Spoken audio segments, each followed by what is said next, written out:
Hi, my name's Rick, and I like to make little trees look like big trees.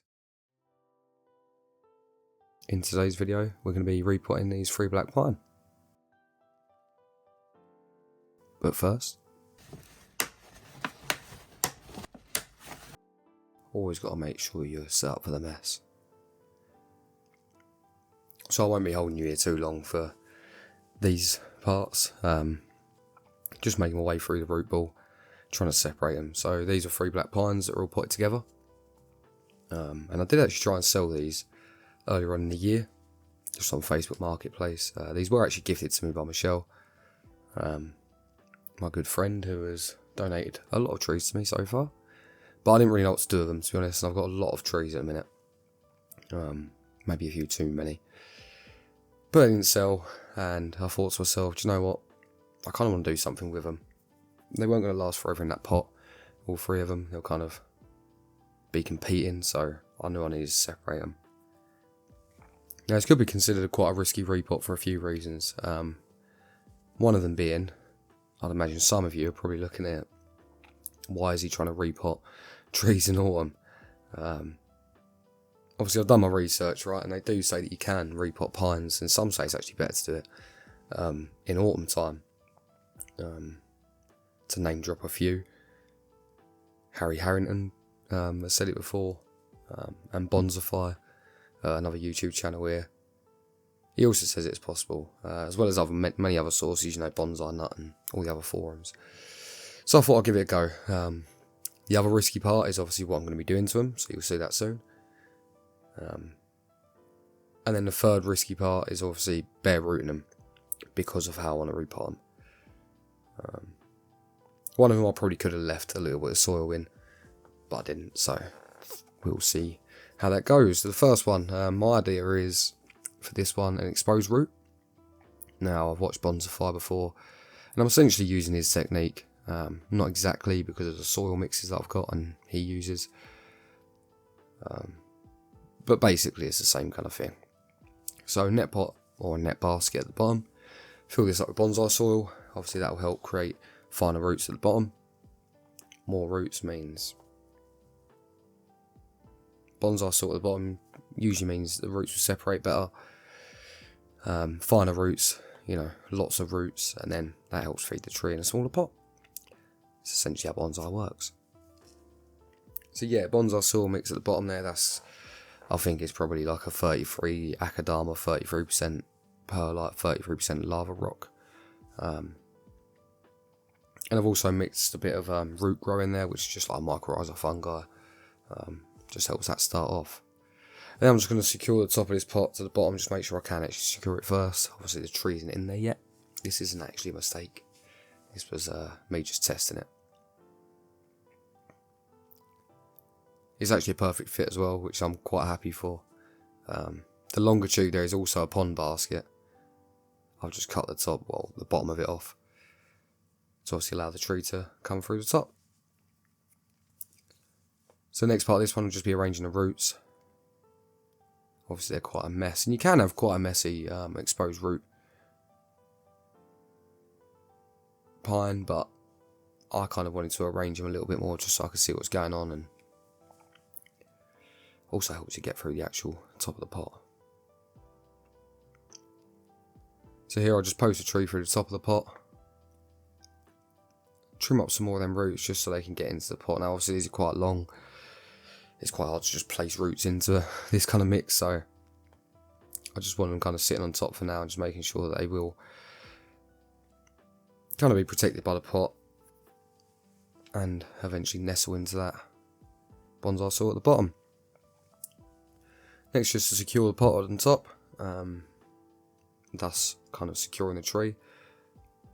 And then obviously after this it'll be backfilling. So the idea of this exposed root is that obviously I'm going to backfill the roots here, and every year or so I'm just going to cut a little bit off the top of this pot, depending on how well the tree's doing. It could be an inch a year, it could be more, it could be less. We'll see how it goes on. Now I've never actually tried exposed root before, but I have tried root over rock and failed miserably many times.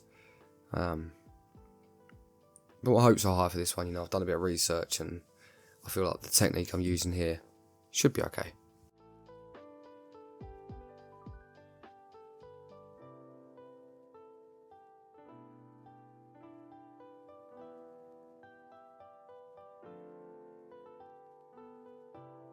So what Bonsai will usually do is he'll use quite coarse perlite. Now perlite, especially larger grain, can usually be quite good for helping roots thicken and essentially run down. Perlite is kind of, well, it's volcanic glass, I believe. And no water actually penetrates perlite, therefore the roots wouldn't penetrate the perlite, they'll grow around the perlite where the water is. That's how roots grow, they follow the water. Unfortunately I haven't got any coarse perlite. What I do have is like a mix of like cocoa coir and the finer perlite you get from like a grow short bag. So I'm going to try that. This should help keep the roots kind of moist at the top so they don't die off whilst they push through. And the roots will thicken as well, and cocoa coir is quite a soft soil. There isn't really anything restricting them, so I'm hoping this works. We will see at a later date, I'm sure.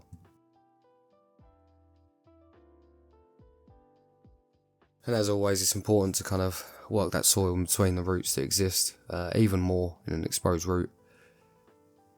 You know, any kind of air to a root is going to kill the root.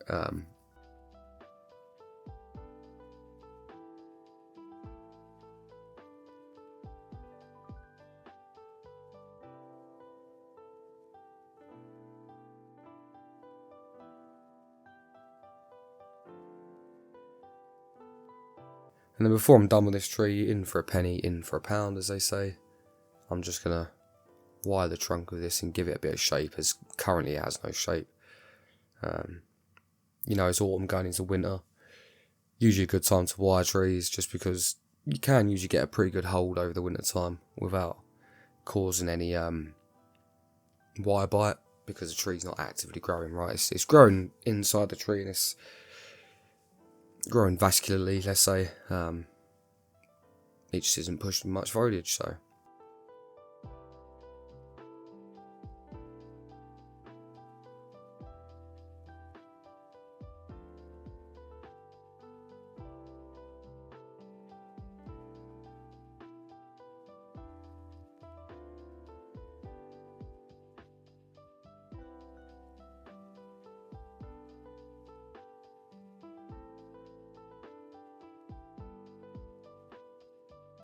And then one final look at the tree before I put it back outside. Just quite a basic curve at the bottom there. And on to the next one. Put that aside for now. It looks like too much of a challenge. So on this one I'm going to go for a root over rock. Now this rock is just an aquarium rock I bought off of eBay, I think.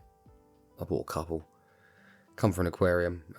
There's no good rocks around me really that I've found, so I usually find it's better just to buy them online until such time that I find a good source to get them from. Now, I previously stated I've tried root over rock a couple of times and failed miserably. I had a ginkgo, a ficus, I think a Chinese elm cutting maybe, and a couple of Portulacaria afra, and they've all failed. So this time I'm really trying to get it right, although I make a mistake straight away. So the mix that I'm trying to put on the rock at the minute is it's basically just a bonsai mix, but it's where it's quite dusty, so it's like more for like marmee kind of size trees. And I thought, oh yeah, this will be quite good to make like as a kind of sticky mud to put on the rock. When doing root over rock, I've forgotten what the actual, I think is it keto? It might be a keto mix. Don't quote me on that. It's like a really sticky kind of muddy texture, and you put that on the rock and then the roots will sit on top of that. Just as a little barrier between the rock and the roots to obviously grow, and then you put even more over the top, kind of secure it in place. Unfortunately I don't have anything to make this kind of mix right now, so this was kind of like my best idea. I did eventually have a better idea, which was essentially like a mixture of dusty akadama, which is already quite broken down, and cocoa coir. you should see that transition in a second. But yeah, so the basic idea of that is it's just going to stick better. And this kind of helps the tree obviously grow the roots for the first couple of years until I can start exposing them again. So here's that better mix. As you can see, it's far more stickier. Now I'm kind of hoping over time that this soil will kind of naturally break away, and it won't shock the roots as much as, you know, just fully exposing it to the air. We'll see how that idea goes. So I'm just going to arrange the roots around the rock here.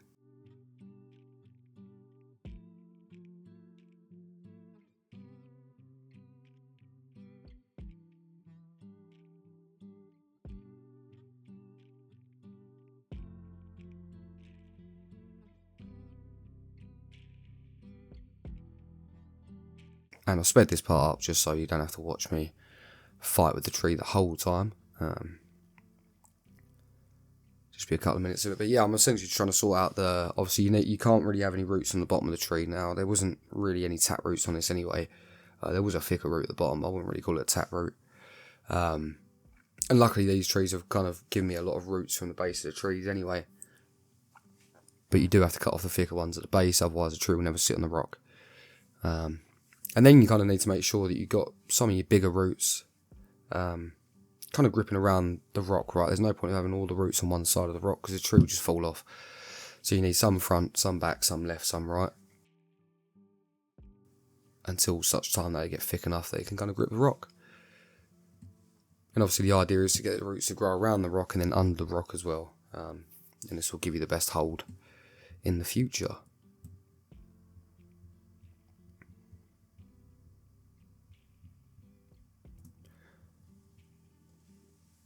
Now this is the mix I was using, and it's just quite like a muddy, like loamy kind of soil type, I suppose. That's what it felt like anyway. I'm just making sure I've got enough soil in all the parts that I'm going to put the roots so that they don't starve, essentially, don't dry out, and that they will continue to grow around it.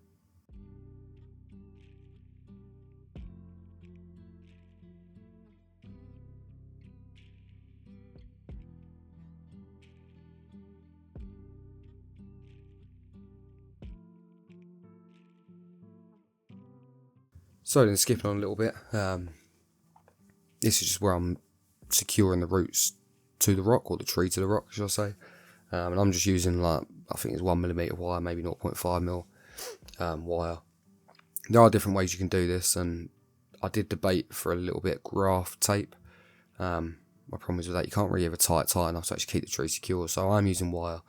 The issue with wire is obviously it can cut off supply to the roots or damage the roots in some way.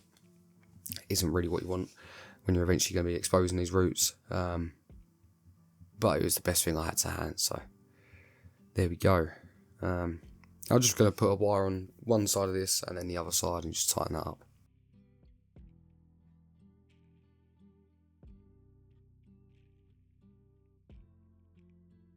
Once I'm done with the wire, I'm just going to secure this a little bit more by putting some more of this muck over the top of the roots as well, that are on the rock. Obviously the roots at the bottom will just be going into a pot, but the roots on top, I kind of want this sticky stuff to kind of remain on there. Now I'm going to backfill the top part of this pot as well, and then slowly over time remove that kind of pot, and I'll just be left with kind of, well, a root of a rock, I suppose.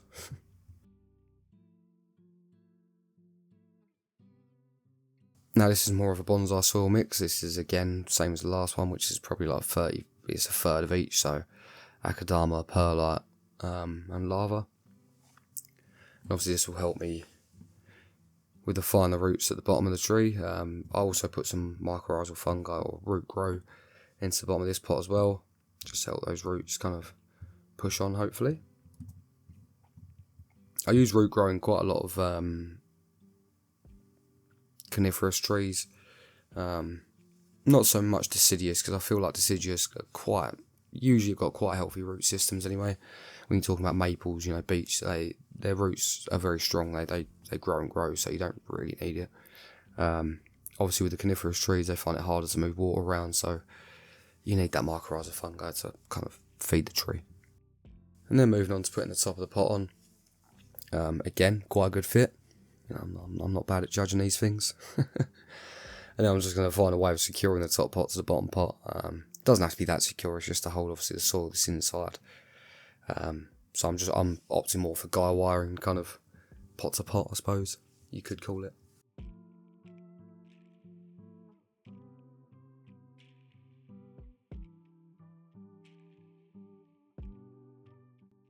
And then once that's wired up, we're just going to backfill soil. So this soil is actually John Inn's mix. Unfortunately, I didn't realise just how dry it got. It's kind of aquaphobic, or it was aquaphobic. I luckily managed to get it wet, I suppose.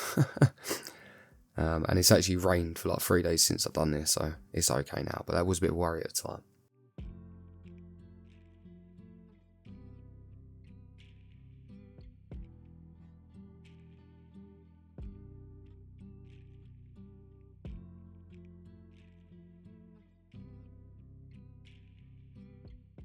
Then moving on to the fir tree, so this absolute mess of roots here, I didn't really know what to do with it.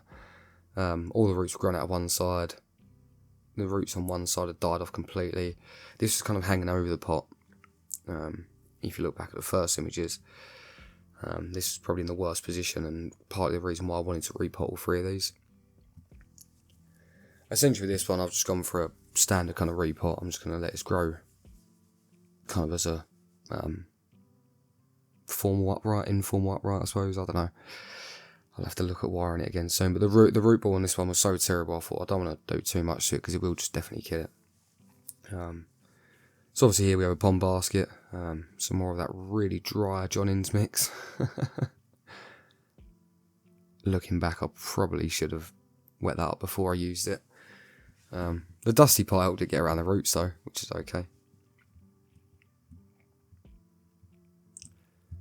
And then once I backfilled it, it's just a case of securing the tree because it's potted quite shallow and this really dry mix didn't help it sit down at all. So I like to call this method the cross method.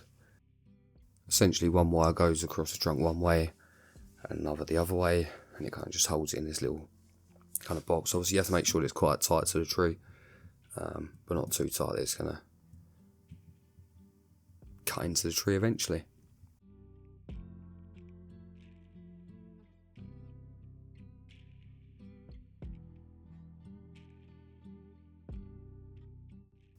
And then we're just going to have one more final look at the trees as I water them here. As you can see, autumn's in full swing. The big old, I don't know what tree it is actually, but there's a big old tree to the left of where all these are, and it just sheds leaves. And I'm constantly having to sweep them up and take them out of pots, but all part of nature, I suppose. But yeah, I'll see how these grow on and keep you all updated, of course.